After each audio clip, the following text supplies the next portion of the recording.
Gucci, Gucci, Prada, Prada, Prada, Prada, Prada, Prada,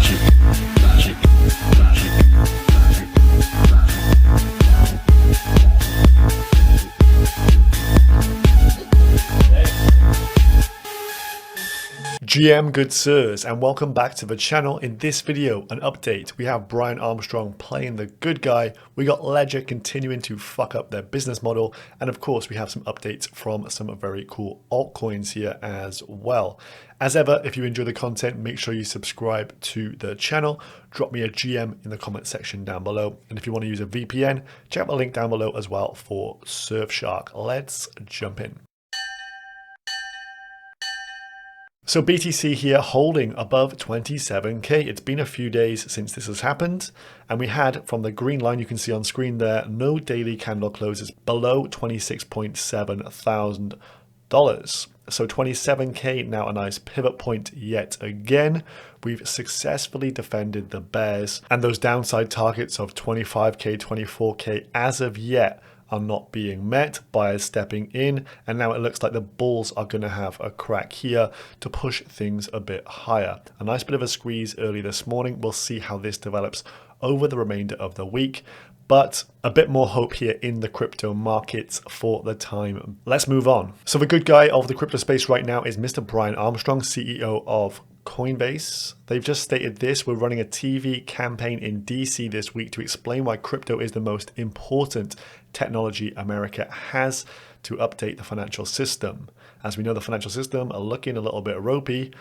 Lots of policy work to do to ensure America isn't left behind. So they really are coming out swinging. They're fighting the SEC legally, and now they're taking to the screens of everyday Americans to actually put across some good points about crypto and how it is the future of France or finance.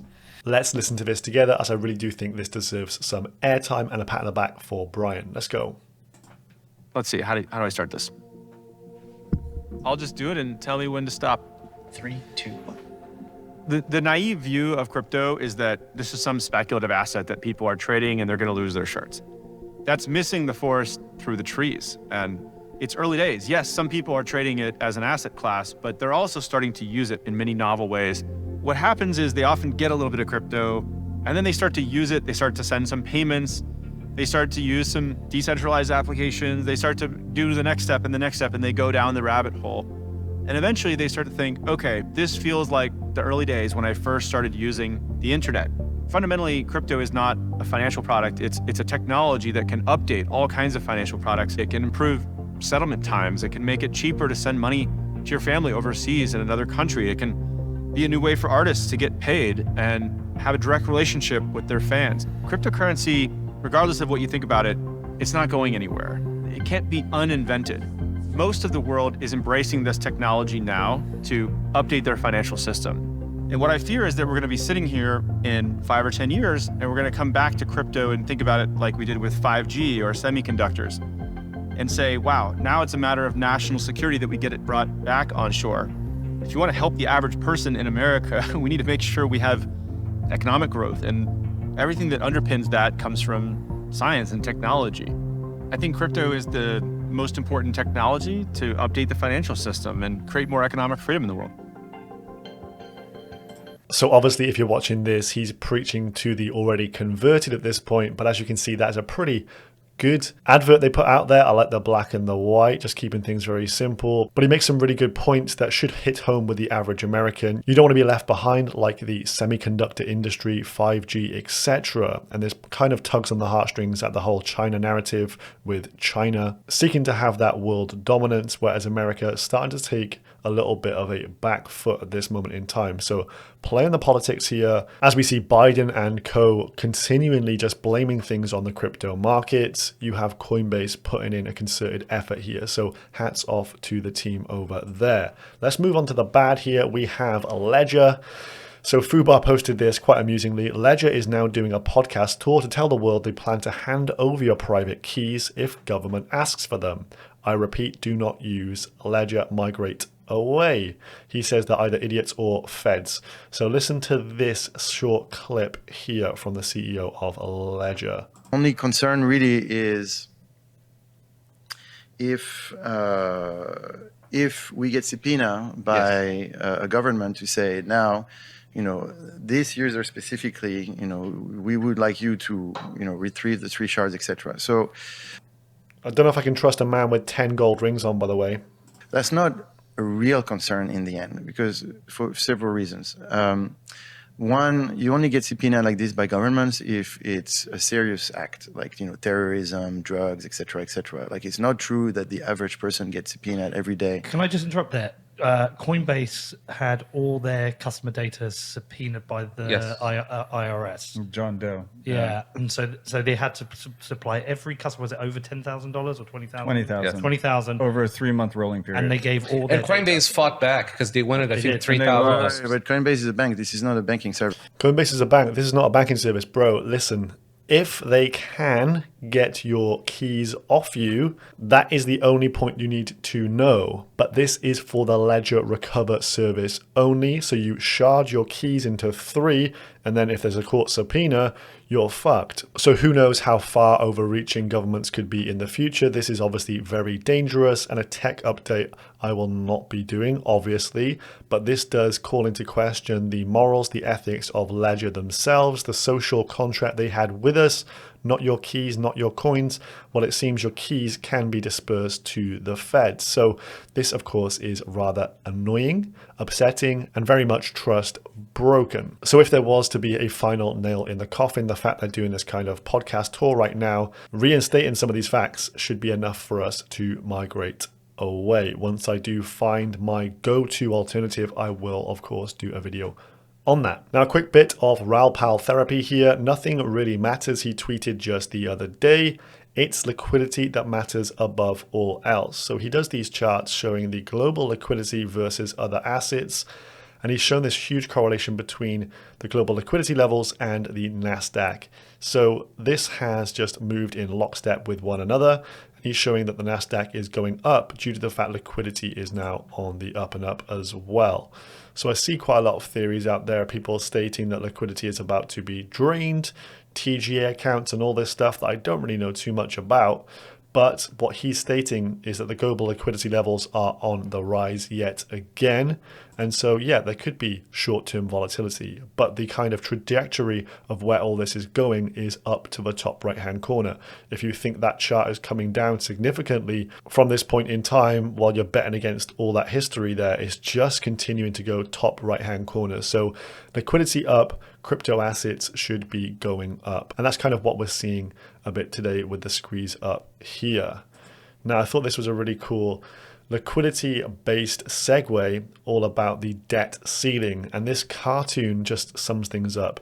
Ironically, you have all these different participants over in the US. You've got the president, you've got the Republicans, the Democrats, and everyone's shouting, cut the spending, raise the ceiling, just do something, whilst everybody is drowning there. So cartoons probably the best way to actually sum up politics generally in the world right now. They're all bloody caricatures. But from the recent news updates, it does seem that there's going to be a debt ceiling raise once again.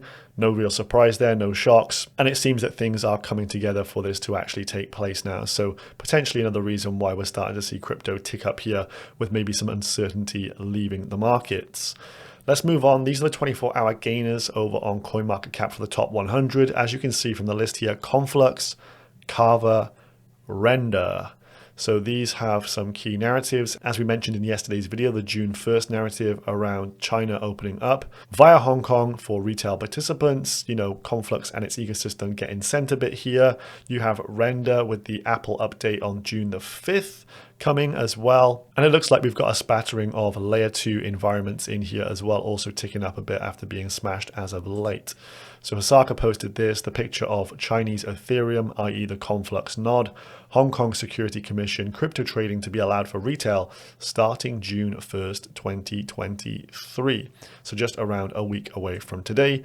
We check in with the Conflux altcoins here, and as you can see, they're up double digits and big double digits over the last night. So I managed to scoop before yesterday's video. Conflux up at 29 cents. That is looking rather healthy at this moment in time. And as you can see, the ecosystem doing rather well on top of that. So no need to dwell too much on this. Did a whole video on Conflux and the eco yesterday. If you want to go and check that out, I would recommend. Now GM to all the Kujira holders. As you can see, this layer 1 blockchain we've been covering with some good tutorials as of late has been going from strength to strength. Top right hand corner is where this one is heading. Market cap now just under $100 million, 85 cents this morning. This is the 90-day chart, and as you can see, it's just been getting this nice stairway pattern, getting up on the rally, printing some new highs, getting a few pullbacks here and there, but as you can see, the lows were getting higher and higher and higher, and then we broke this territory around 75 cents, pulled back down into it, and now we're getting sent here. So very interesting stuff, loads of cool developments here for Kuji. Deployed and posted this. Kuji hourly buys on Calc Finance going burr. So Calc Finance is where you can DCA in or out on Kujira. So this is showing you that there's just continual bids. Someone's obviously put down a load of dollars and is trying to deploy them to DCA into Kujira. So Kuji printer going burr there. Very interesting to see. Then yesterday we have Camelot Dex. That is the token Grail, the Dex token for this one. They integrated Kujira yesterday. So some really kind words here between both the teams. And let's just go into the Camelot Dex thread here because it's really well put together. Typically when you have like a new listing thread or a post from an exchange, they don't really say too much, just, tokens trading, that kind of thing. But they do quite a good deep dive here. Kujira is an expansive decentralized ecosystem for protocols and builders rooted in a unique IBC chain architecture. So the QG liquidity pool is now live with additional Nitro farms setting sail tomorrow. So from today, there's going to be some additional incentives on those farms if you want to add liquidity to it. So they say the ecosystem flourishes with several protocols shaped by the core team with numerous external community contributions too. Orca, Kujira's flagship marketplace for liquidations, is one of the most well-known apps. And as they state here, although Kujira has broadened its horizons, our partnership aims to bolster its move onto Arbitrum. So a Cosmos IBC chain now getting some nice bridge activity onto Arbitrum. I think that's a very good home for it as well. They go into the tokenomics here as well. Non-inflationary, QG boasts a fixed supply of 122 mil and generates fees from an array of products with over 10 mil in TVL on chain. So non-inflationary rewards. All of the dApps generate revenue, which is shared with the stakers. So staking this token makes a lot of sense with some genuine real yield coming there. You bridge it over via satellite money. That is from Axel Core. And as you can see from the post, it's been getting quite a few thousand eyeballs on it. So shout out to the Camelot Dex team. Very impressive stuff. 78,000 on the original post here. And this is Camelot Dex. And as you can see on there, you can swap your ETH or any other currency on here into Kuji directly on the exchange. So some actual liquidity here over on the Arbitrum ecosystem for Kuji. Things are definitely shaping up nicely here. Then last but not least, I saw this as a bit of a beta play for the whole Apple update coming with their VR headset. So it says STEPN integrates Apple Pay. STEPN is the movement app with highly inflationary tokenomics. So yeah, it would trend towards zero over time. But the fact is now they have Apple Pay integrated as well. So this could be good for them overall due to the fact they can bring in a load of customers via Apple Pay, and it makes it a lot more convenient to start purchasing these STEPN NFT sneakers. They will, of course, be paying the high 30% Apple tax for having their product listed on their store, but I'm sure they will not be too displeased with that. If you look at the chart, you can see it started to tick up here. But if you look behind the scenes, it's quite a funny picture, actually. So let's go over to June analytics. As you can see from the chart, down only, but it has ticked up quite a bit here off that news announcement. Now, figures for this have updated over the last 48 hours. So it goes back to the 21st, and we're on the 23rd as of filming. Lifetime users, 9,600. Active users today, though, just 77. And over the last 7 days, 298 individuals. So the daily active users, new about 22 per day, 23, 30 a day, and existing users 4, 7, 6. So the number of users of this app are very, very small, but it has a market cap of over $267 million. That is the most crypto thing I've seen, and shows you the wild speculative nature around crypto investing, especially in some of these dApps. So this one for me is going to be a pass, but interesting to see some of the various plays being made with the Apple update coming on June the 5th. But if you do look a little bit deeper for some of these protocols, yes, they might tick up in the short term off the back of news and hype, but I would not be fading that down only chart when you have just 77 active daily users of your walking app. So I hope you enjoyed today's video. Smash a like on it if you did. Drop me a GM in the comment section down below. Check out the Surfshark VPN link in the description, and I will see you again tomorrow, folks. Peace.